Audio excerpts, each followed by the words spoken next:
On September 11, 2001, the world watched in shock as 4 commercial airplanes were hijacked. But what most people don't realize is how unprepared even the most powerful nation on Earth truly was during those critical minutes.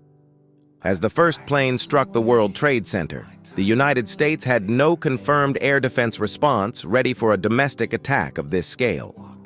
Communication between civilian air traffic controllers and the military was slow, incomplete, and confusing, causing fighter jets to be scrambled in the wrong directions.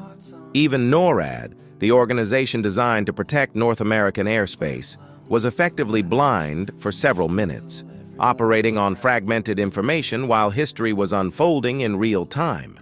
Inside the White House and the Pentagon, decisions were being made with partial details, and no one had a clear picture of how many planes were hijacked or where they were heading. When a plane hit the Pentagon, it struck a section that had recently been renovated with reinforced walls and blast-resistant construction, a coincidence that likely saved thousands of lives, a detail rarely mentioned. Meanwhile, aboard United Airlines Flight 93, ordinary passengers made extraordinary choices after learning through phone calls what was happening in New York. Realizing their plane was part of a larger attack, they fought back, forcing the aircraft to crash in a Pennsylvania field instead of reaching what investigators believe was likely the U.S. Capitol or the White House, preventing an even greater national tragedy. As chaos spread, the U.S. government made a decision never taken before in history, grounding every civilian aircraft in American airspace. More than 4,000 planes were forced to land immediately, many diverted to Canada and remote airports, leaving the skies completely silent. Financial systems froze as well, with the New York Stock Exchange shutting down for 4 days, creating the largest insurance loss event the world had ever seen.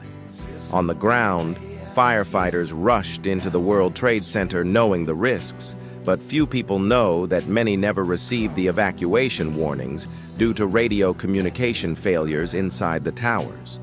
When the buildings collapsed, some of the bravest responders never even heard the final alert. At the same time, the President of the United States was sitting in a classroom in Florida, receiving fragmented briefings, while the nation demanded leadership in a moment of complete uncertainty. In the days that followed, the United States and the world changed permanently. Airport security, global surveillance, military strategy, and the balance between privacy and safety were rewritten almost overnight.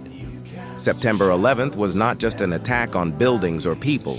It was the day modern global security, politics, and fear itself took a new shape.